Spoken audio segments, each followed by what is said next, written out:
Chers amis du Congo-Brazzaville, bonjour. Nous sommes bien le 22 juin 2017 à Toronto, au Canada. Je vais vous parler juste d'une petite situation de la République centrafricaine. Nous savons tous que avant-hier, il y a eu une signature des accords de paix entre les bandes armées de la République centrafricaine. Je crois que ça s'est passé en Italie. Vous voyez? Et un jour après la signature de l'accord de paix entre les bandes armées de la République centrafricaine, hier, il y a eu encore des affrontements entre ces groupes armés. Il y a eu encore des affrontements. On nous parle de plus de 100 morts. Et ça, c'est d'après ce que les médias, notamment TV5, nous rapportent. Mais ce que je voudrais expliquer au peuple congolais, au peuple africain, au peuple d'Afrique centrale, vous ne trouvez pas ça bizarre que ces événements de la signature des accords entre les bandes armées de la République centrafricaine et aussi la déclaration des Nations Unies pour pouvoir expulser les 600 soldats de la paix que Sassou Nguesso avait envoyés en République centrafricaine, l'expulsion est due pour des motifs de viol, de trafic de carburant et de mauvais comportement. Vous voyez, chers compatriotes. Est-ce que vous ne voyez pas bizarre que les affrontements d'hier en République centrafricaine, qui a créé une affaire de plus de 100 morts, ça se coïncide avec, premièrement, la signature de l'accord, deuxièmement, avec l'annonce de l'expulsion des soldats de la paix, des Congolais, des Congolais du Congo-Brazzaville, des soldats soi-disant, des soldats de l'armée congolaise, du Congo-Brazzaville en République centrafricaine. Mais, chers compatriotes, démocrates africains, peuple du monde entier, rien ne nous surprend. Parce qu'on vous l'avait dit depuis très longtemps. Les stratégies que Sassou Nguesso est en train d'utiliser en République centrafricaine. Parce que pour Sassou Nguesso se maintenir au pouvoir au Congo, ça doit passer par une certaine stratégie qui consiste à créer des troubles au niveau de la sous-région. Et en ce moment-là, quand il crée des troubles au niveau de la sous-région, il se présente en homme de paix, c'est-à-dire l'homme qui va donc essayer d'aller éteindre le feu. Donc il joue le rôle du pompier. Mais en fait, il est le véritable pyromane dans tous ces conflits. Vous voyez?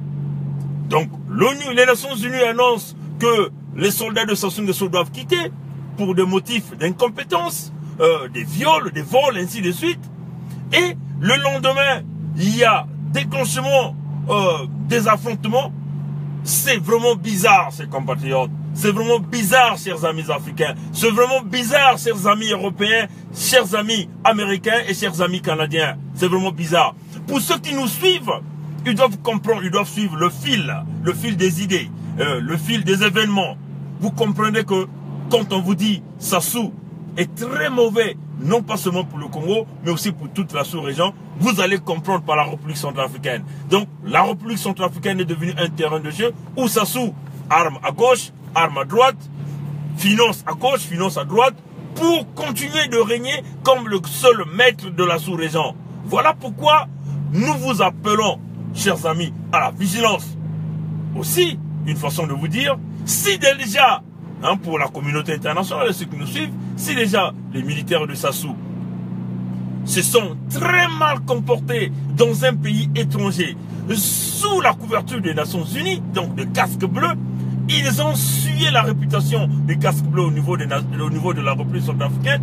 Combien, à plus forte raison, quel serait donc le comportement qu'ils sont en train de faire dans le département de Poul au Congo-Brazzaville? Vous comprenez que au département de Poul au Congo-Brazzaville, c'est une façon de vous dire que là-bas, il n'y a même pas de règles, puisqu'ils ont reçu l'autorisation de briser tout ce qui est debout. Vous voyez, encore en République centrafricaine, ils sont sous la couverture des Nations Unies, en portant l'uniforme de casque bleu, qui est synonyme de la paix, qui est régi par des lois et des règles.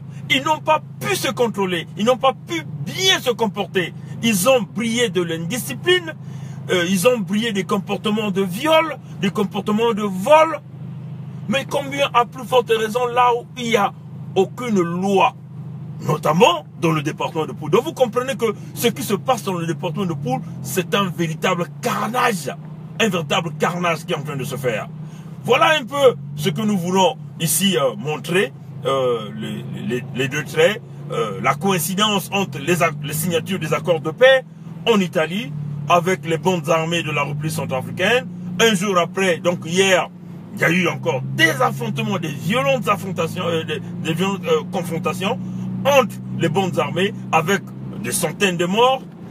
Mais aussi ça coïncide avec l'expulsion des soldats de la paix de Sassou Nguesso. Donc vous voyez que Sassou Nguesso est là, l'ombre de Sassou Nguesso est là en République centrafricaine. Il joue ce jeu-là, c'est-à-dire il doit attisser encore la violence en République centrafricaine. En attissant la violence encore en République centrafricaine, on va donc, les Nations Unies peuvent dire, mais attendez, on va plus expulser les soldats congolais. Et Sassou Nguesso va continuer donc à recevoir cette couronne-là. Hein, qui lui fait parler de médiateur et l'homme de paix alors qu'il ne l'est pas. En plus, je voulais aussi montrer un contraste entre les soldats de Sassou Nguesso qui sont en République centrafricaine, qui aujourd'hui sont sous l'étiquette des casques bleus, mais ils se comportent très mal, ils brillent de l'indiscipline, d'un mauvais comportement.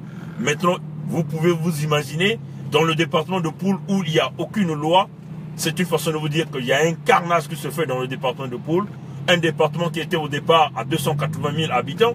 Aujourd'hui, les Nations Unies reconnaissent qu'il y a seulement 80 000 déplacés et donc 200 000 Congolais manquent à l'appel. Où sont donc partis les 200 000 Congolais du département de Poul? Comprenez qu'ils ne sont plus en vie.